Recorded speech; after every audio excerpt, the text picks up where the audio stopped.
Good afternoon, everyone. Thank you all for being here with us today. I'm Kate Lesko. I am the president and CEO of Stay, Work, Play New Hampshire. So this is our first event of the Life of the Party series, and we're thrilled that you could all join us. We weren't expecting quite this full a house, so hope you're all comfortable for the next about 45 minutes. So the idea behind this series, it's a partnership between Stay, Work, Play and the New Hampshire Institute of Politics to bring a different discussion to political conversations. So we want to offer you the chance today to get to know Senator Rubio, to find out what he is like as a person and what his political policies and ideas are. So we have a number of questions, but as Mike will explain, we really want to have you engaged throughout the course of the morning. So we also want to thank Bank of America. We wouldn't be here today without them, so thank you very much, Bank of America, for your sponsorship for today. Also, if you're on social media, we do have a hashtag, so it's LifeOfThePartyNH.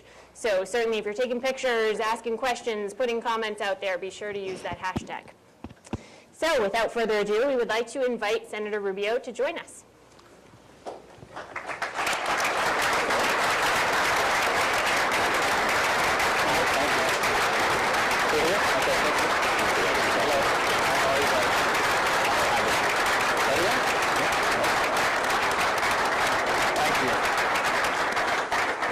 Thank you very much. Senator, thank you so much for being here. What we thought we would do first quickly is just have everyone, our moderator, go around, introduce themselves, and we'll get right into it. So you met Kate Lesko. She's the CEO of Stay, Work, Play. Drew, do you want to introduce yourself? Yeah, I'm Drew Klein. I was editorial page editor of the New Hampshire Union Leader for twice as long as any millennial would ever keep a job. And now I'm out on my own as an independent writer and communications consultant. And I'm Jessica Eschleman. Fundamentally, I'm a mom. Professionally, I raise money for cultural programming throughout New Hampshire at New Hampshire Humanities. And civically speaking, I serve on a variety of boards and just finished my term as chair of the Concord Young Professional Network. And I'm Mike Skelton. I'm the president and CEO of the Greater Manchester Chamber of Commerce, former board member of the Manchester Young Professional Network, now a board member of Stay, Work, Play, and also a proud alumni of St. Anselm College, which we're pleased to welcome you here today. So thank you for being here, Senator. Thank you. So as you can tell, we've got a full room. We've got a lot of young professionals. We've got students here. We've got community leaders. And we've prepared a number of questions that we want to talk to you about that are very different than I think than what you've been asked at other events and programs. And or debates, I guess. Yeah, that's what I was going to get into, is this is going to be very different than all those debates you've been doing lately. By the way, our goal as moderators is to surpass the performance of some of those debate moderators that have been getting so much attention lately, so hopefully we can pull that off. But what I want to ask, so those crazy debates you're part of, how do you recover from those? What's your process after those? Are you hitting the gym? Is there family time? Because I can't imagine after one of those debates what you're feeling like and what it's like as a candidate. Well, I mean, let's keep some perspective. You're basically standing in an air-conditioned room for 2 hours behind a microphone. I mean, there's harder jobs in the world than doing that. But I think the only thing about it is just like an adrenaline rush to being on the stage, and coming down from that takes a couple hours. Luckily, the last couple debates have been out in a different time zone. So it's given us a couple extra hours. I mean, I think the last one ended at 8 p.m. or 9 p.m. Mountain Time, and so, but I don't really do anything special. I mean, I usually have dinner in my room and try to get to sleep and wake up the next day. Usually the next day we wake up really early for a television hits or whatever. That's the downside of being out in those time zones. After the last debate, I think I woke up at 3:30 a.m. for the 4:15 hits or something, but that's really it. I mean, it's just you kind of got to get up and keep going the next day. You have something else to do. So I don't really have a routine to recover. It isn't that damaging. The CNN debate was long. That was 3 hours. I almost needed a whirlpool after that one, but I was fine. Well, it's I don't know how you guys do it. So congrats to you guys for it's fun. I mean, it's a lot of fun, especially the first one when you got up there and you walk on that stage. My feeling was, I've been watching these things on TV for years, and now I'm actually in one. So that really the first one really kind of struck me that way. The other two obviously have been fine, but the first one is the one that really kind of impacted me, just the idea that I've been watching these debates for all these years, and now I'm actually in one of these debates, took a few minutes to get used to. Yeah. So fitting in with the theme for today, we had your playlist, we found your playlist on Spotify, so we're playing some music. That's an old, when was that list from?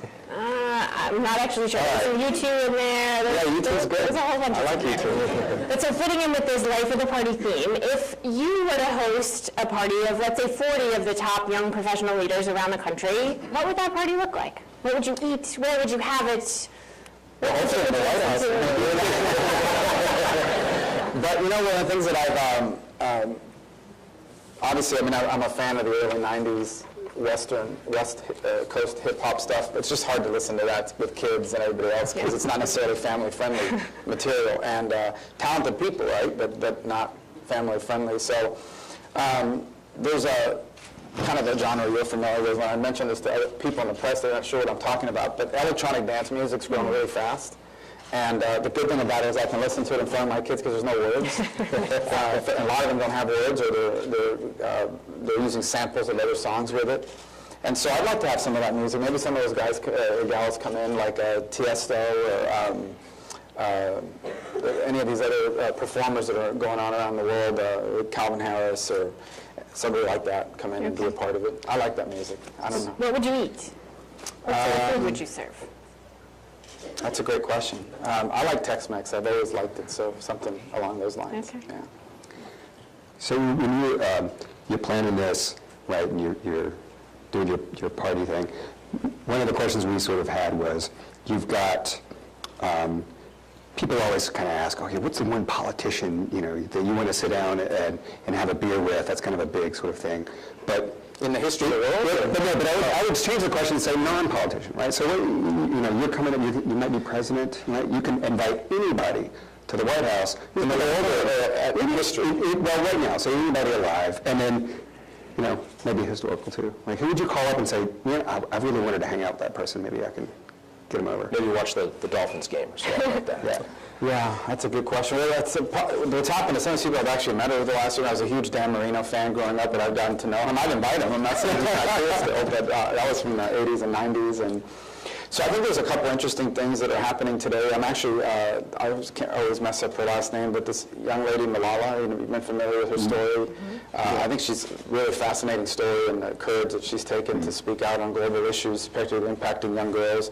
So it's someone I've never met before. I'd love to be able to talk to her. She said, I think she's maybe 19 now, maybe, or 18. She's very young, but she has she's put a lot of work into 18 years of life or 19 years of life. So it's someone whose story I think is very fascinating.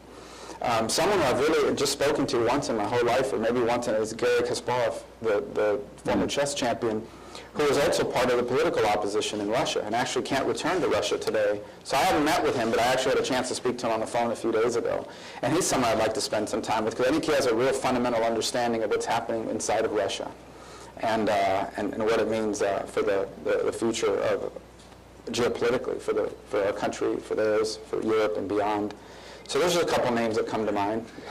Before this is over, I'll probably think of someone else too. Fair enough. And thinking of the Kasparov, that's interesting you brought that up, right? So I was thinking about this race politically. You've got, on the other side, you've got Hillary Clinton, Bernie Sanders, and you have a guy who says openly, I'm a socialist. I would like to bring socialism, or closer to socialism in the United States. But you grew up in a community where you actually had a whole bunch of people flee socialism.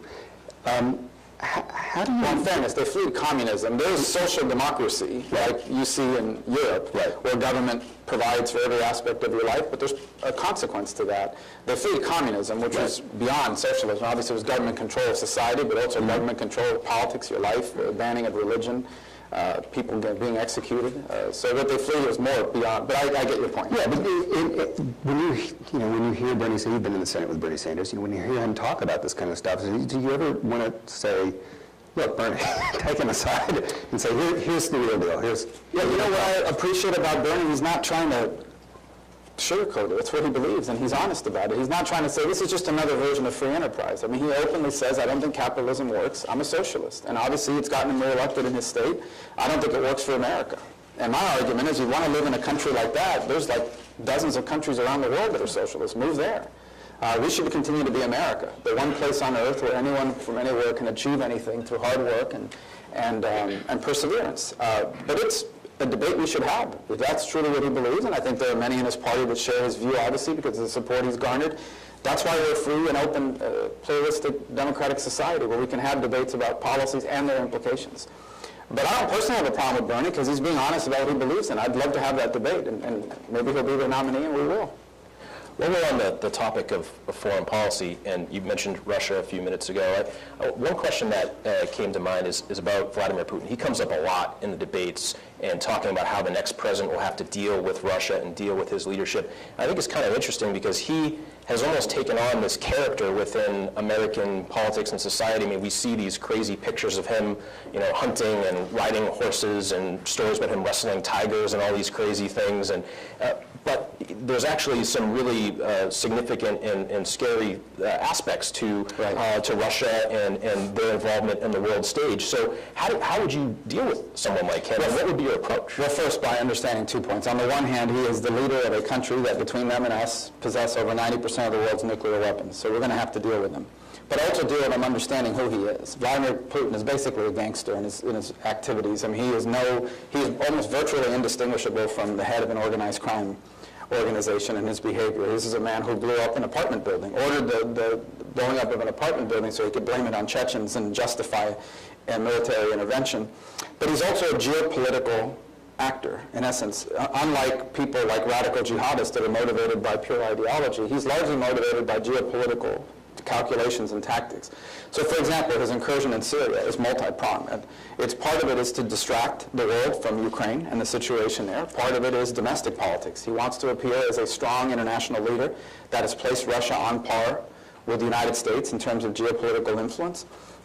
Part of it is he wants to retain an area of influence in that region, and Syria obviously gives him the opportunity to do it if Assad retains power. So there's multiple aspects to this calculation. And before he takes action, he weighs the costs and the benefits. And he only proceeds usually if he believes that the benefits outweigh the costs. He most certainly did that in Georgia in 2007, 2008. He did it in Ukraine. He did it now in Syria. So as an American president, our job is to change that calculus on him, to ensure that he realizes that actually the costs are higher than the benefits of any of this activity that he might take. But you have to begin by understanding this is not someone you're going to be able to find some sort of cooperative agreement with. You're going to have to deal with him in ways that, in many ways, reflect back, unfortunately, to the Cold War and some of the Cold War leaders that govern Russia, until such time as there's new leadership in Russia, and hopefully the Russian people will have a new and better future than what they have now under Putin. Yeah. I know we're going to jump around to a bunch of topics. I just want to mention briefly, we want to get into some young professional issues, given that this is the primary audience here today. But I also want to mention to the audience that if you have a question, raise your hand so we can see it. There's mics that will be able to come up and get you on the mic so we can ask some questions. So let's get into some of the young professional issues. And I'm going to ask that question, and I really think it's an American issue, truly, which is financing higher education. I am paying off my bachelor's degree, looking at financing my master's, and my son is a sophomore in college. Yeah. So I'm up to my eyeballs with all kinds of investment in my future.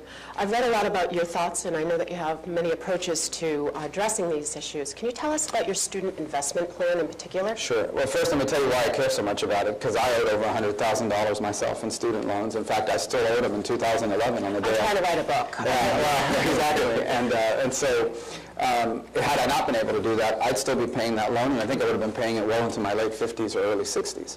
So it's not that I didn't think it was a good investment, but it was that it became, and especially early on, it was really staggering. It was over $1,000 when you added it to some of the undergrad loans that I had as well, which weren't as large, but they all added up. So that's why I'm so passionate about it, and I've approached this in 3 ways, but when it comes specific to this issue, I've tried to be bipartisan about it because I don't think this needs to become a partisan issue. The first thing I've talked about, and it's a bill that I have with Senator Mark Warner of Virginia, is called income-based repayment, which is your income, your loan payments, the automatic method of repaying them will be based on how much money you make. The more you make, the faster you're going to pay off those loans. The less you make, the less of a burden it's going to be. And for me, it's a better approach than not collecting anything at all and allowing people to go into default, because a student loan debt that goes into default can never be discharged, ruins your credit, means it locks you out of home ownership, entrepreneurship, and all sorts of things.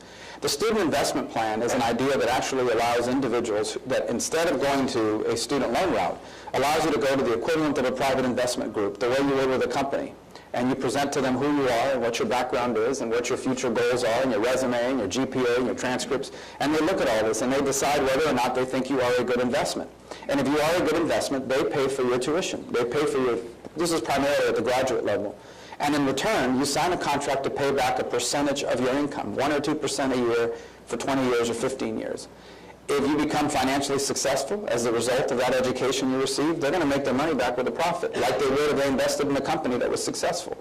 If you decide you're going to drop out of society and move to Australia and live in a tent, they made a bad investment and they lost their money. But the risk is on the private investment group side, not on the student side. And the third is something called right to know before you go, which is also a bipartisan idea with Senator Wyden. And what it says is that before you take out a student loan, schools will be required to tell you how much people make when they graduate from that school with the degree that you are seeking. So people understand what their job prospects and earning prospects are before they borrow thousands of dollars to pursue a degree. Again, we're not going to ban philosophy majors, we're not going to ban anything, but people I think they will make better decisions if they have access to information that informs you about what your job prospects are in the new economy with the degree that you're seeking, and you can make a more informed decision about whether you should borrow money to pay for that degree. So the student investment plan was a new idea I had not heard of while I was preparing for today. Everybody I shared this with had the same question that I want to pose to you. What's the difference between indentured servitude? This is what comes front in mind when I hear something about 10 years of my life being paid over to another person. Well, a student loan is worse. You still owe the money. The difference is if you don't pay back the investment group, you have a contract, and they can obviously have legal remedies for it. If you don't pay back your loan, it ruins your credit. They'll collect on you for the rest of your life. Because they're federally backed, they'll garnish your wages. They'll take it out of your tax return if necessary. So I think it's way better than the issue of whether you want a student loan. On the student investment plan, the risk is on the investment group. If you don't make enough money to pay them back in that defined period of time, they made a bad investment.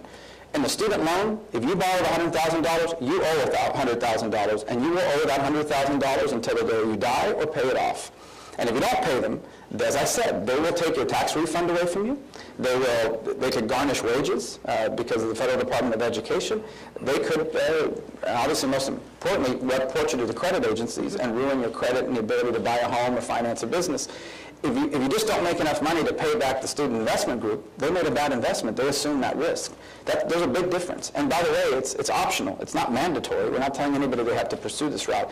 But it is way better than owing a student loan, which there's no way you will owe that amount of money whether you found a job or not. And that's the reality I'm in. I'm unable to start a business. I'm unable to buy a home.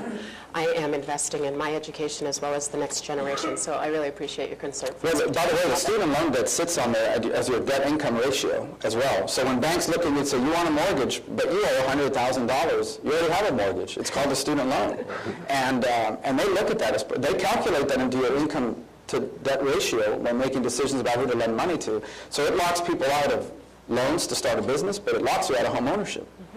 Well, speaking of being locked out, I mean, that is sort of a problem a lot of young people are dealing with. I mean, you had student loans, right? And then there's the cost of affording a home in a nice neighborhood to raise your kids in. It's very expensive. And there's bureaucratic obstacles to starting a business. There's regulatory obstacles to going out on your own. I mean, there's all sorts of infrastructure in place in the United States these days that are designed to sort of lock you out. There are little hurdles that you have to go. And you talk a lot about trying to break through some of that and making a more opportunity society. So when you're talking to 20, 30-somethings about those obstacles, what do you tell them? Well, first of all, the idea that big government is good for people that are trying to make it is a myth that needs to be completely debunked. Regulations are often used by established industries to lock out an innovative new competitor. Industries use it. Why? Because you're a big company and you control the marketplace. Let's say you're the largest player in an industry. You have power. You hire lobbyists, and you hire lawyers, and you lobby government to put in place regulations. Why? Because you know that some small startup can't comply with those regulations. They can never enter the space and compete against you.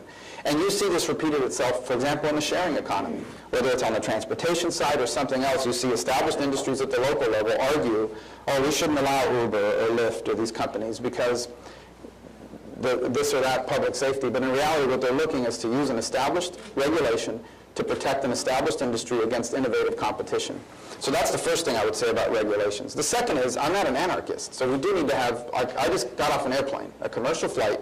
I'm glad that plane is regulated. That means someone checked to make sure the engines work, the landing gear is intact, and those pilots, by the way, are truly pilots and not just someone that slept at a Holiday Inn Express. But the flip side of it is, if you go too far in regulations, it becomes a burden, a barrier to entry, and it makes us uncompetitive globally. So what I propose at the federal level is a federal regulatory budget, which caps the amount of money that federal regulations can cost our economy in a given fiscal year. And what that would require agencies to do is, if they want to impose a new regulation, that costs $1 billion to comply with, they will have to get rid of $1 billion worth of regulatory costs to stay on the regulatory budget. That would force a cost-benefit analysis of new regulations or existing ones, but it would also limit the growth of the regulatory state, which today serves as a massive impediment to a small business or a startup entering the marketplace.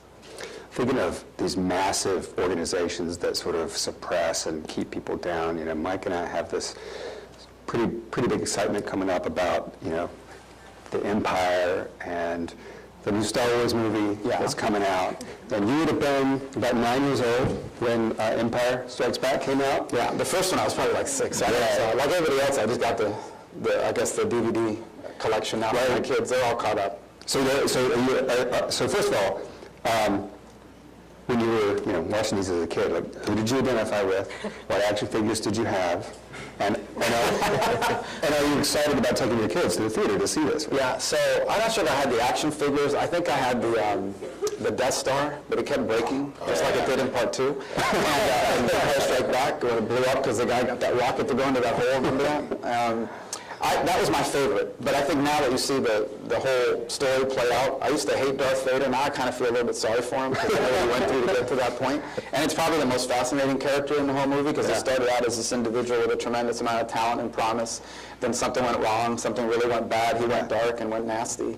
And so I think it's, kind of, they've done a good job. They should have started that way. They went backwards on me. So now I'm torn. Do I still hate Darth Vader? I don't know. Well, I think we're going to find out in the next movie. But, the Star Wars theme, one of the themes is Anakin, right? So, Anakin, right? So you've got with Luke, you had the sort of youth and experience and the whole world against him, and everybody telling him, you can't do that. You're too young, right? And in your career, you've probably heard that a little, not to make that exact comparison, but you've heard that sort of complaint, right? This guy is too young to be Speaker of the House, right? Too young to be a U.S. Senator. Come on, you wait your turn, man. Too young to run for president. You've got a bunch of people in this room, I think Mike and myself and others included, who probably heard a little bit of that when we took on positions of responsibility. Were you really ready for this?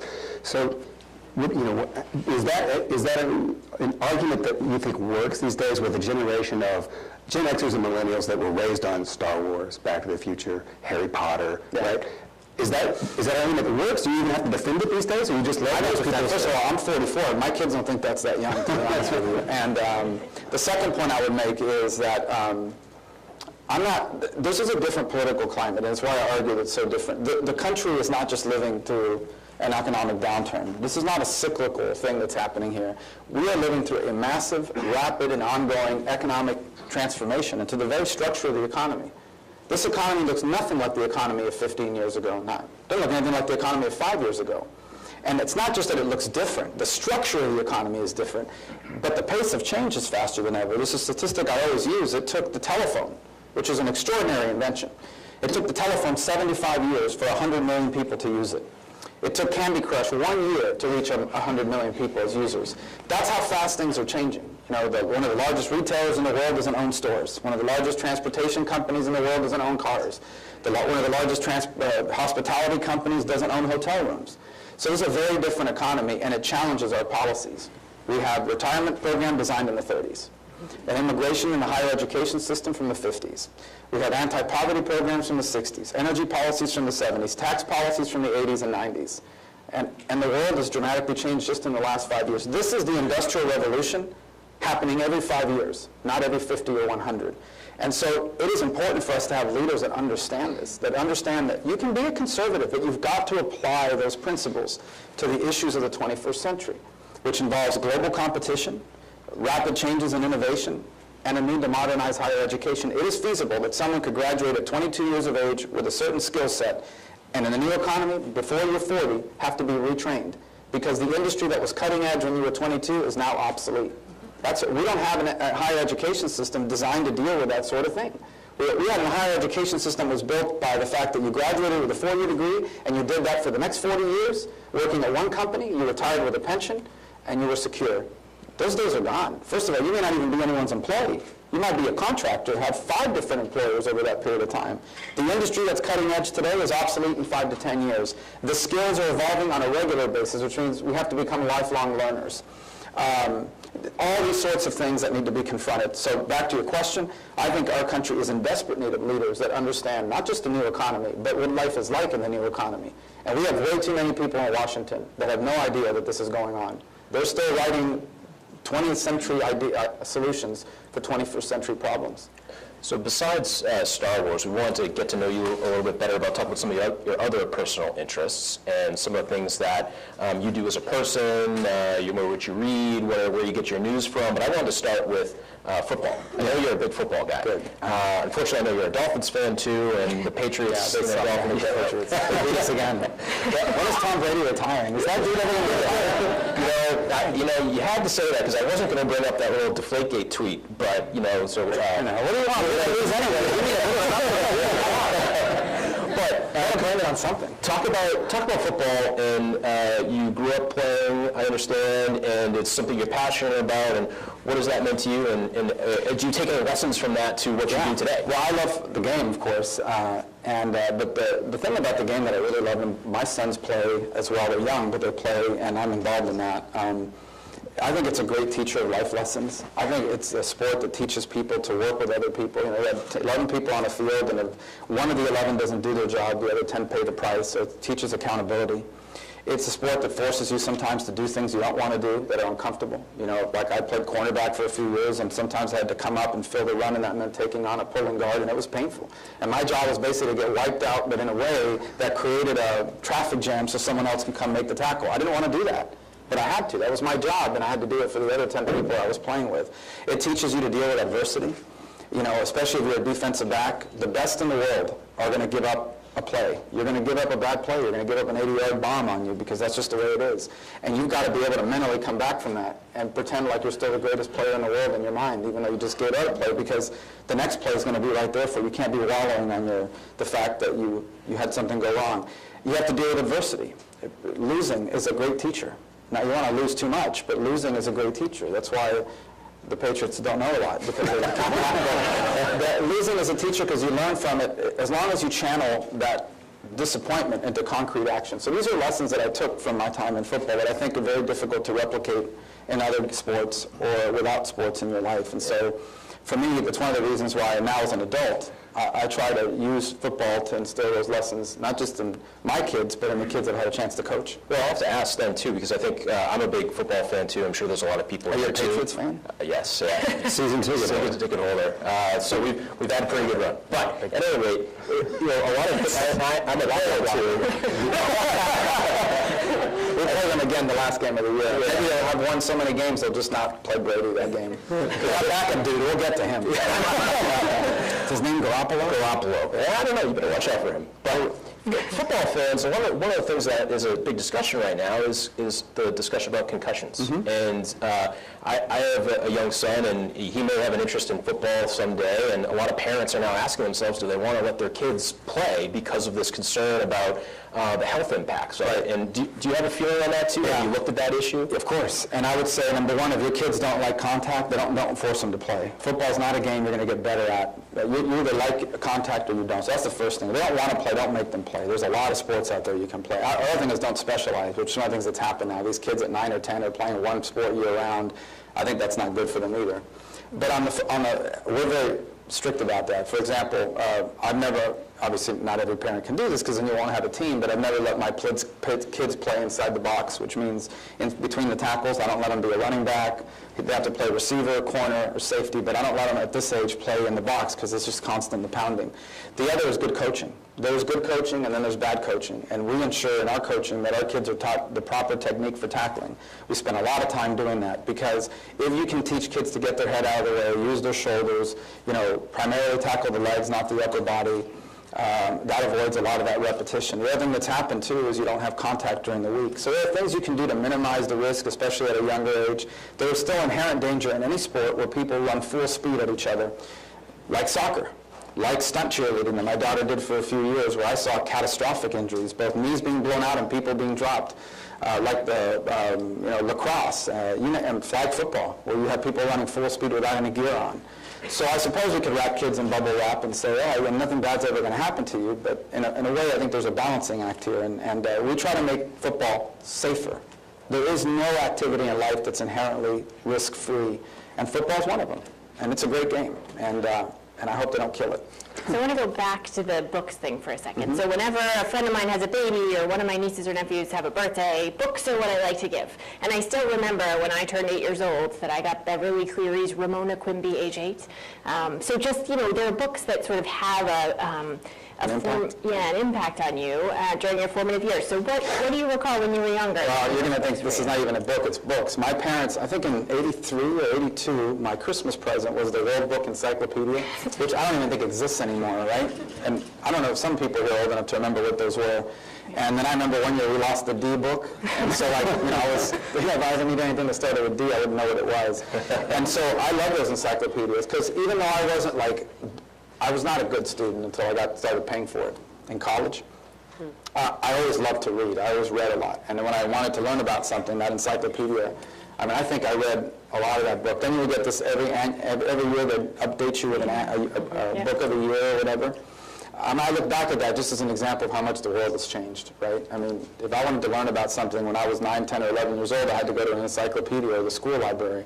If a 9 or 10-year-old wants to learn something now, you learn about it in milliseconds by going online, virtually any topic.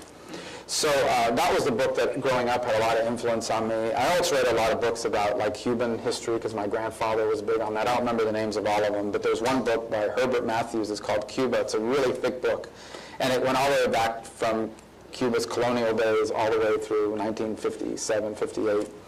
So just, again, those were things I was curious about, and those books fed that curiosity.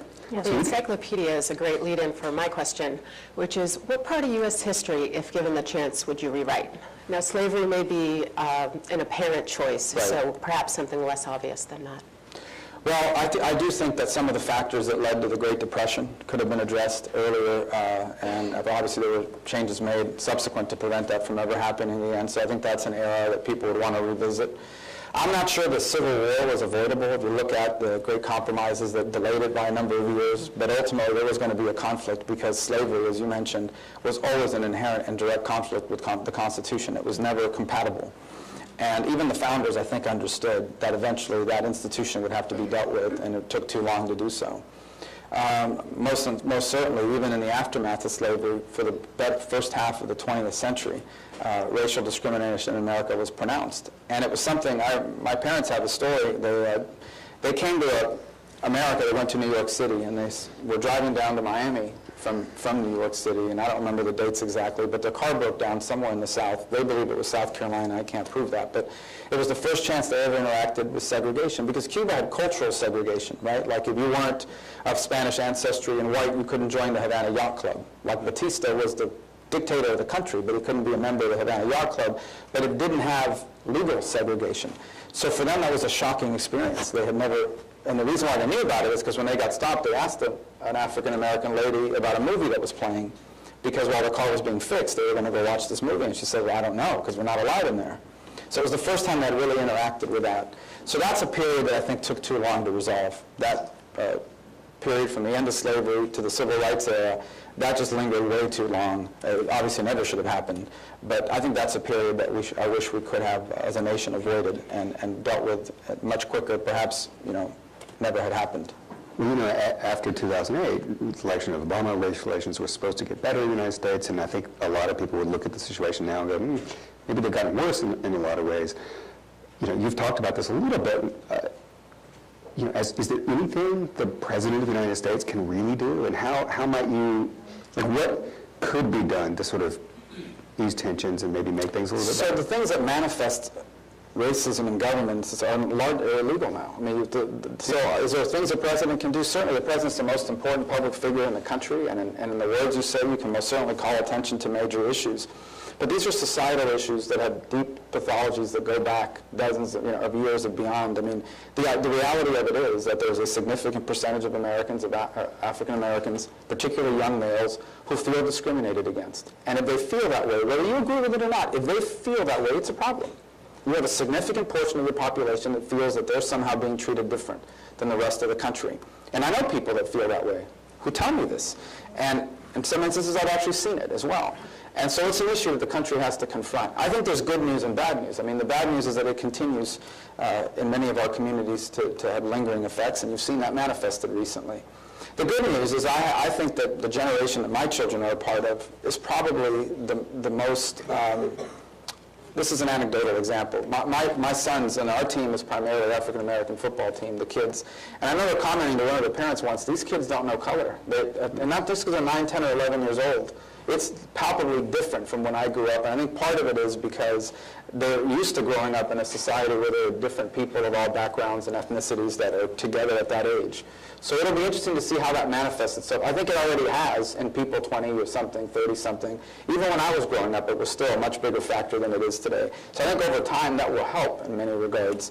But in the short term, I believe we do need to address the reality in this country that there are millions of people who feel as if, because of the color of their skin, they're followed at the mall, they're treated differently.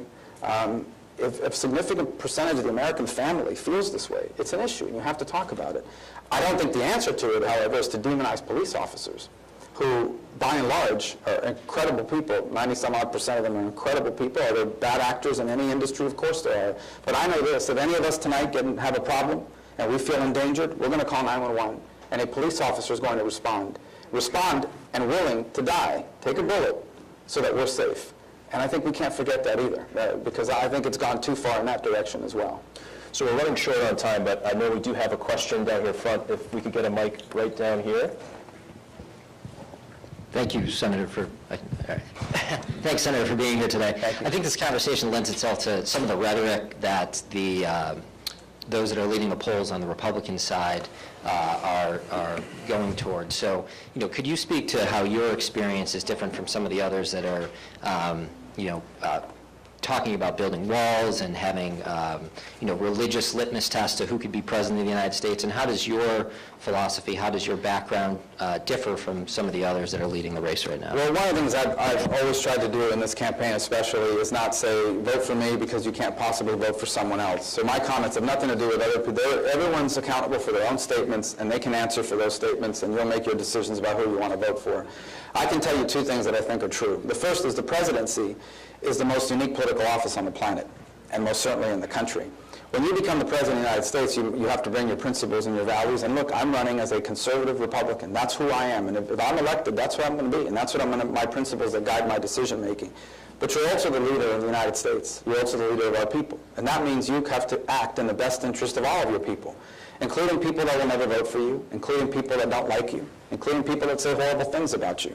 You are in charge of protecting the whole country and serving in the best interest of the whole country, and you have to be able to put that stuff aside. I only say that because I think divisive language from the presidency is different from divisive language by a senator or a private citizen or a congressman or a local state legislator. The divisive language from the presidency is impactful. It can actually drive and wedges in a society.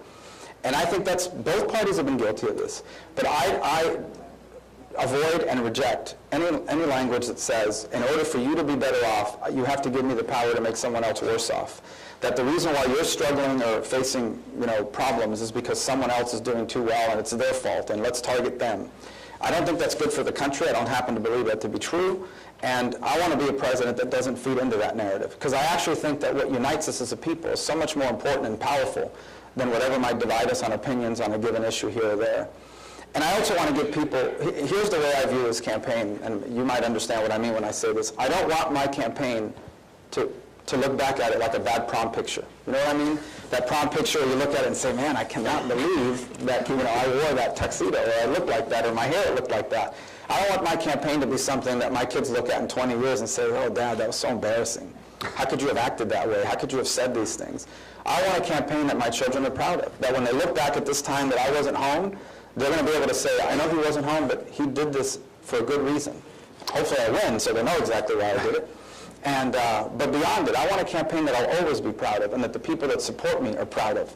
And so whether I take a debate stage or I'm here today, I want to give people a campaign that they can be proud of, that they look at and say, this is exactly, I may not agree with him on everything, but I'm proud of what he is doing and proud of the way he held himself out. I think our country's in desperate need of that, because we do have real problems, but we also have extraordinary opportunities. There's no nation on earth I trade places with. I thank God every day that I am a 21st century American, Because I think we had before us the opportunity at the greatest era in our history, but we have to act now.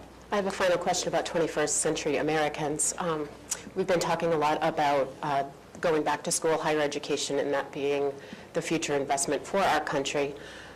Your focus is on the economy, and my understanding is that high-paying jobs is an important outcome for you for higher education. Is that correct? Correct. I have a dear friend. She lives in a $500,000 home. She has a very high-paying job.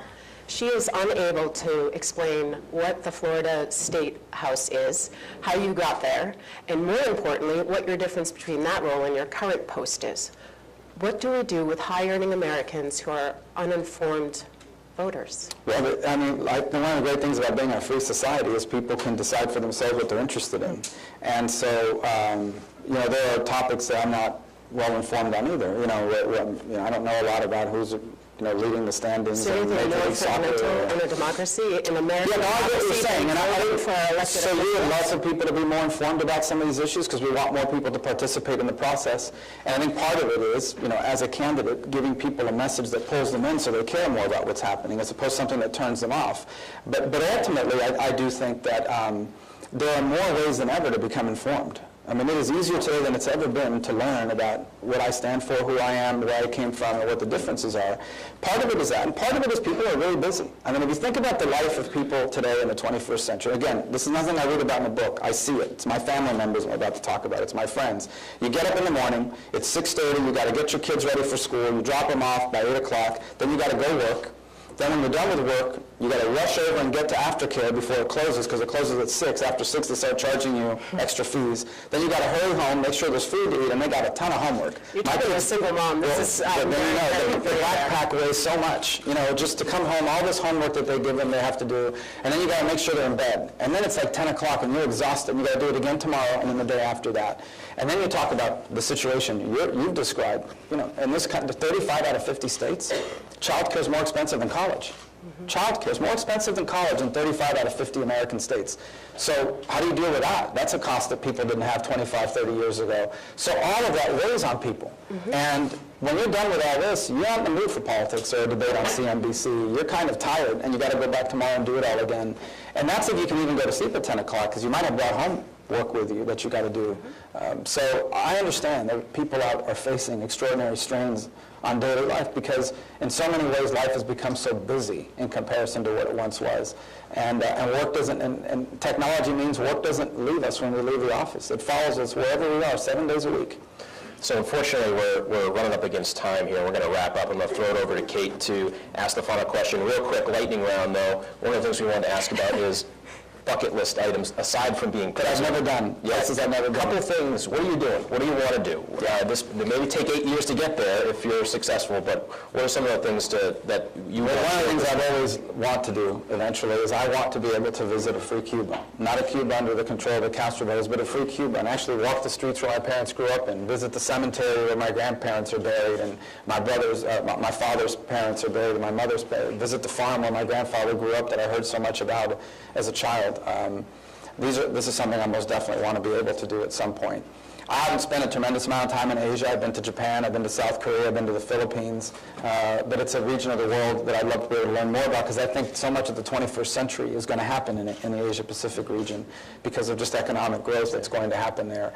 I did go to Petra about 2 years ago, so that was one of the items, so I got to check that off. I've been to a Super Bowl, so one of my bucket items is to go to a Super Bowl. The Patriots playing the Eagles, yes, and they won. But one of my bucket items is to go to a Super Bowl where the Dolphins are playing in it. So it might take a while. It might take a while? Yeah, thank you. I got lucky when Tom Brady was sitting on the bench. Okay? I didn't even know he was that good until they put him in 2002. I remember. Anyway, there's probably another Tom Brady out there one day for us. But these are ideas, things that I'd love to be able to do. Great. All right, so final question. So today's theme was Life of the Party. So you have a chance now to connect with the 20 and 30-somethings in this room. So to close today, what toast would you give to our party on your journey ahead, things that we should think about? That I think we have the opportunity to be the freest and most prosperous Americans that have ever lived. I really think the 21st century has been tailor-made for us as a nation and as a people. We've got to do some things to make that happen. If we do what needs to be done, If we do what needs to be done, the 21st century is going to be the greatest era in the history of this great country. There are going to be millions of people around the world that can afford to buy, trade, and sell things with you. And the 21st century is going to be extraordinary. If we fail to do what needs to be done, we're going to be the first Americans ever that inherit a diminished country and leave our children worse off than ourselves. We're at a generational moment in our nation's history, and we must choose what kind of country we're going to be in the 21st century. And if we do what needs to be done, it'll be greater than it's ever been. Well, with that, we're out of time. It's a long toast, I know. Cheers. Cheers. Thank you. On behalf of the panel, I want to thank you all for being here. I want to thank Bank of America again for their support in making this possible. We want to thank Stay Work Play and New Hampshire Institute of Politics here at St. Anselm College for being our hosts. And most importantly, we want to thank you, Senator, for joining us today and doing this with us. Thank you very much.